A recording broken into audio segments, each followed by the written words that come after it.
consecutive defense of your heavyweight title. You didn't have to take this fight. Why risk it? Why risk your undefeated legacy, that payday that potentially looms ahead with Tyson Fury? It's rumored to be in February. Why risk that in a rematch against a man that you already beat? Well, I feel like I'm the best in the world. I know I'm the best in the world. I say it, I say it boldly. I say it with confidence. I say it with pride. And with that being said, I must get a fan what they're hungry for, and that's exciting fights. The heavyweight division was in a dark place at one point in time, and now there's light shining on it. It's on fire, actually. And with that being said, I must keep it going as a champion. I gotta keep it going, and then with. What's up, fight fans? This is Kurt DeVille with Counterpunch Boxing News, and I'm letting you guys listen to some segments to the Deontay Wilder versus Luis Ortiz 2 final press conference and face-off, okay?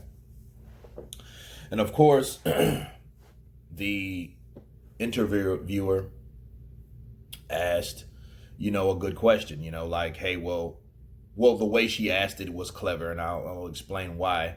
They asked her, why fight Ortiz again?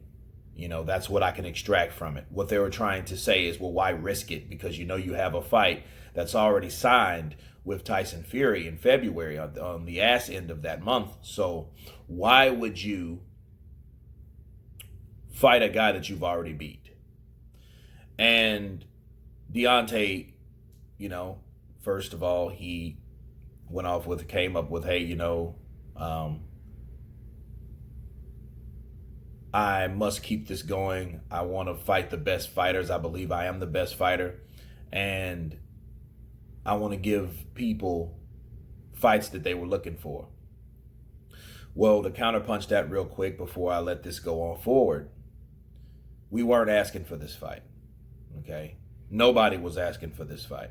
The only person that probably wanted this fight was Luis Ortiz because, of course, Deontay gave him his first loss. I understand that, but no one wanted this fight.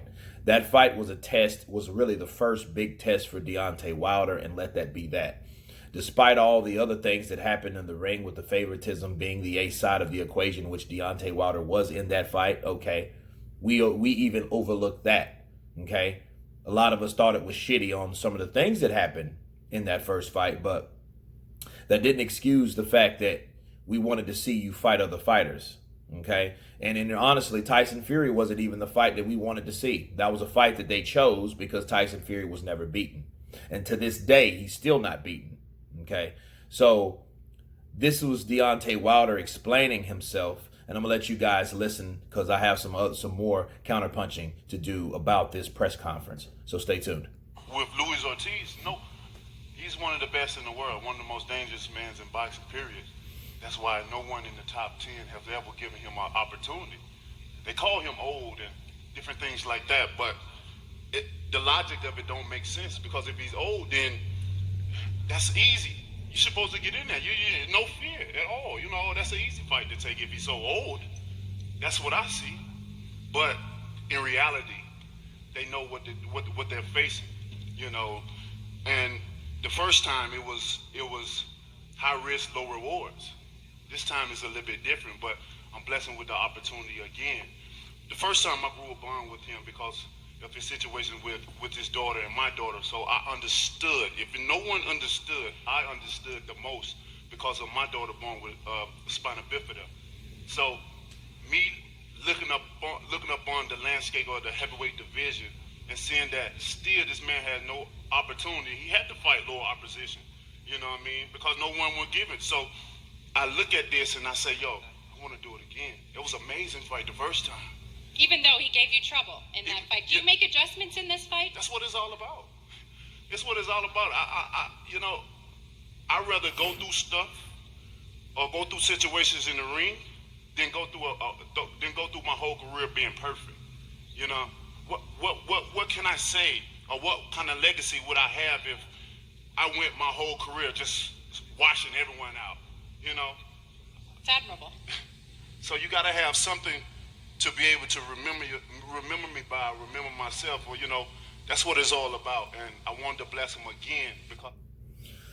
So, Deontay Wilder, of course, the first fight, he empathized with Luis Ortiz because they both have daughters with disabilities. So that touched home because, as you can remember, before they formed that pact, before that reality of them knowing, hey, both your daughter has a disability and my daughter has a disability. Okay, they were at each other's throat. Deontay Wilder went in there and Ortiz called him a straight bitch in the ring, and they did not have respect for each other whatsoever. But as time went on and that reality settled in, and knowing what they had and similarities in life, they did kind of grow a bond, and I think that was most important. And after a 10-round, a battle like they had, they gained respect for each other. I get that. I also get why Deontay Wilder wanted to pick, or why he chose to pick Luis Ortiz, because he wanted to bless him with a payday. Now, for him saying that he's one of the best in the world, that remains to be seen because he didn't fight anyone else. For people to say, oh, well, he didn't have other opportunities, I don't believe that, because that, of course, we all know that Ortiz's team turned down $7 million, $6 or $7 million to fight Joshua. Okay, why? Because they were promised a Deontay Wilder fight. So in other words, he was put on ice for Wilder. Okay, he was reserved for Wilder. So they can't say that, oh, he didn't have other opportunities, he had to fight all these low oppositions. No, he fought lower opposition so they can have him reserved for you to make yourself look better. That's what that was. Because this was the man that did give you problems when he gave you problems, but he was old, and he was an aging fighter then, and he's an aging fighter now. He looks spectacular now in training, but that doesn't mean that he has everything that he would have needed to beat you. Now, if this was 5 years ago, this would be a shutout. Ortiz would have knocked out Deontay Wilder in 4 rounds. This isn't 5 years ago, okay? Father Time beats us all. Deontay Wilder knows that, okay? Tyson Fury knows that. That's why Tyson Fury was selected for the first fight. People know that. People know Tyson Fury was that guy that was a guinea pig, a sacrificial lamb to get knocked out. But he didn't allow himself to be sacrificed. In this case here, Deontay Wilder, yes, it looks good, okay? It looks very good. It looks good that, hey, I'm blessing this guy because we have daughters with disabilities. That is a blessing, okay? But also the reality, the underneath, when you do a little digging, you know that you've already beat this fighter. You know that this fighter was kept on preserve for you to fight you only, not to fight anyone else. Is he the most skillful? I think he's the most skillful because I'm an Ortiz fan. But has he proven to be skillful? With the fighters that he's fought, sure. But with the rest of the fighters, Parker, Chisora, Dillian White, Joshua, Fury, hell, Hunter, Joe Joyce. Not saying, and Joe Joyce, I know Joe Joyce ducked that fight. Abel Sanchez did not want Joe Joyce in there with him. Now, I know that for a fact. But other than that, and besides the point, these guys, he hasn't fought those guys to prove where he's at. He hasn't had any other top or well-known names on his resume besides Brian Jennings, Malik Scott, those guys, etc., etc. Okay? But he is proven to be a very dangerous fighter and a very skilled fighter for what we've seen and who we've seen him in there with.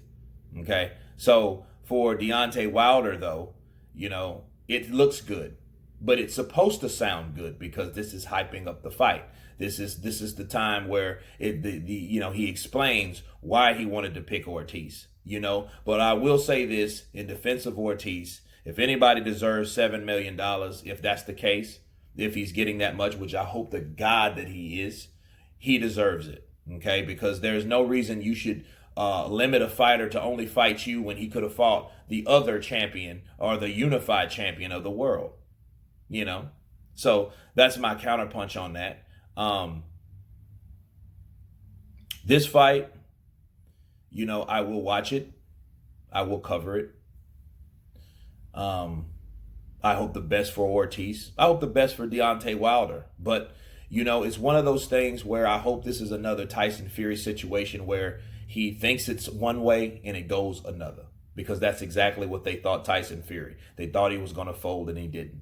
But anyway, that's my counterpunch on the face-off. The face-off really wasn't intense. It was kind of like, Luis Ortiz looks tired. I hope the brother gets some sleep. He needs rest. You know, and I think all this pay-per-view stuff is really wearing him down because he hasn't been on this platform ever before. You know, a lot of times if he's not accustomed to these interviews and things of that nature, it will weigh on you mentally. And if you can't get sleep, if you can't get any sleep, you'll find you under a chair somewhere, balled up, sleep somewhere like El Perro Angulo was. You know what I mean? Because it is what it is. But anyway, you guys tell me what you think about the press conference. Of course, this video. Please subscribe. And you guys been Counterpunch. Peace.